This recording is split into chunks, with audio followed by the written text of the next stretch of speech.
Yo guys, it's CB Gapi Vlog. So welcome back again to my channel. So guys, good morning sa inyo at sa lahat ng mga keepers dyan at mga hobbies dyan ng Gapi. Shoutout sa inyo guys. At syempre shoutout dito sa mga napapa-shoutout. Talagay ko na lang sa screen. Shoutout sa inyo guys and thank you sa mga panonood at sa pag-like ng ating video.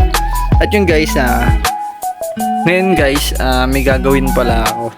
So, nakikita yun nandito yung mga breeder natin ng feeder. So, inahayaan ko lang sila dyan. Kasi, pinagpapahinga ko yung nag-drop natin na Big Mama female.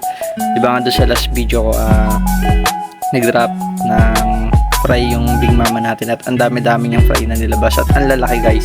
So, nilagay ko na doon sa may isang food crate doon. At papakita ko sa inyo guys. Papakita ko sa inyo mamaya yan. At ngayon pala guys, tinanggal ko dito yung maraming feeder na galing dun sa, di ba, 4 na females yung ano ko, apat na set ng, dalawa yung Big Mama feeder, may another plan B na breeder, at yung dalawa na yon namatay na, yung isa nag-drop ng 34 fry, tas yung unang namatay, ito yung anak niya yung nandito. So ngayon, i-gender ko guys. So wala pang 1 month yon kasi kailan lang ba nilabas yun? Wala pang 1 month yun, alam ko wala pang ano pa lang, mga nasa 25 to 24 days pa lang ata yun. So mag 1 month na rin yun nandito guys, yung nakalagay sa tab na to. So ayun, naniligay ko na sila doon sa may maliit natin tank. So pakita ko sa inyo guys. So ito sila guys. So ayun, wala pang 1 month yan. Kasi ang 1 month old, malaki na ang 1 month old. Paano ba kalaki yung 1 month old? Ayan, kagaya ng ganito guys, kagaya ng full good natin, malalaki to. Wala pa nga rin 1 month ata ito. Ito ang may 1 month na, itong feeder na to, itong mga females. Yung sa may Big Mama females natin na unang batch niyang buga. So ito guys, ayan, mag-gender ako ng ating mga fry. Ayan. So itong mga feeder na to, ayan, obvious na agad kung sino yung mga lalaki guys or sino yung mga females. So yung mga lalaki guys, yung mga mamumula na talaga yung tail. Sila yung mas red yung tail. So gagawin ko guys, alisin ko sila dyan. So pagbubukurin ko na guys. So wait lang guys, balikan ko kayo. At ito na guys, separate ko na guys yung mga ano natin, mga male natin. Ayan guys, kung nakikita nyo guys, mga male yan, makukulay talaga, diba? So ito yung mga females natin. So mas maraming bilang ng female kasi 11 lang tong male. So ito yung mga female. Ayan, makikita nyo talaga sa mga female guys. Ayan, hindi pa sila makukulay sa mga ganyan kasi magpupula pa yan. So ito yung mga female natin at ibabalik natin ito sa may tab natin na mahaba para mabilis sila lumaki. Kasi ito, lalagay ko ito saan ko ba ilalagay ito? Pag-isipan ko pa muna guys kung saan ko ilalagay ito.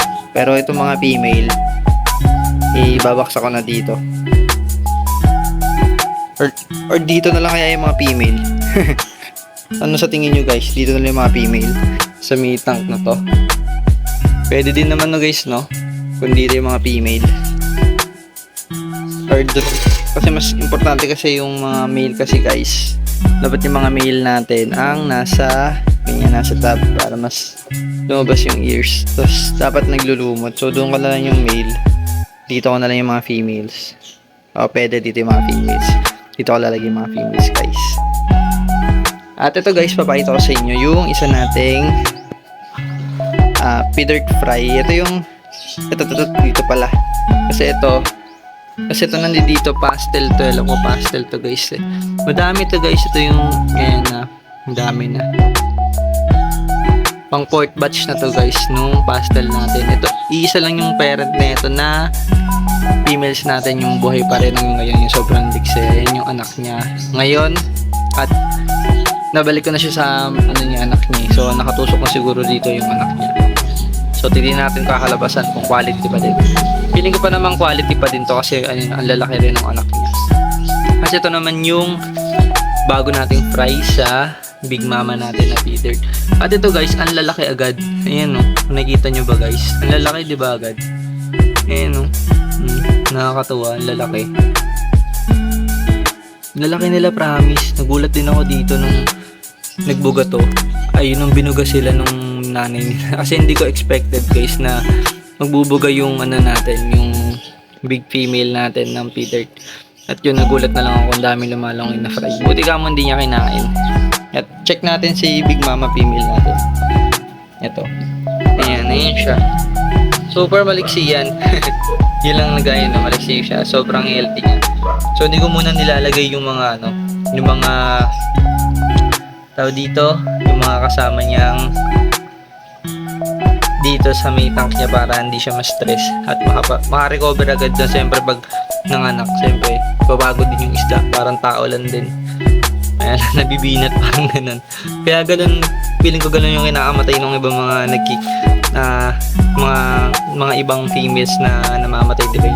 Pagka-drop nila ng fry, yung sobrang payat nila, parang binuhos ata nila lahat ng nila dun, kaya yun namamatay. Kagaya na nangyari dun sa isa kong female, guys. Ayan. So ayan, pagpahinga muna siya dyan. Ayan ko muna yung partner ng isang female na nabulabulin dun 4 na lalaki na feeder natin, guys. Ito wala nga laman, guys. Hindi ko alam ano palalagay ko dito. Isipan ko lang kung nalalagay ko. Siguro pastel, mamimili ako sa male pastel at igugroom ko ulit. Kasi yun, nagtabihin ako dun ng 5. Ayan, may 5 dun. 2 dun sa dulo. Hindi naman sa ginugroom, guys. Inahayaan ko lang sila yan. Pinafokusan ko. Kasi iba talaga, guys, yung words na groom eh. So pag nag-groom ka kasi talaga dapat 1:1 yung ganito, tapos may aerator, yung mga nag-show. Pero depende naman niya kung paano ako mag-groom. Pero sa akin okay na yan, ganyan. Sama sila dyan. Hindi naman ako sumasali ng show, guys. Yun lang.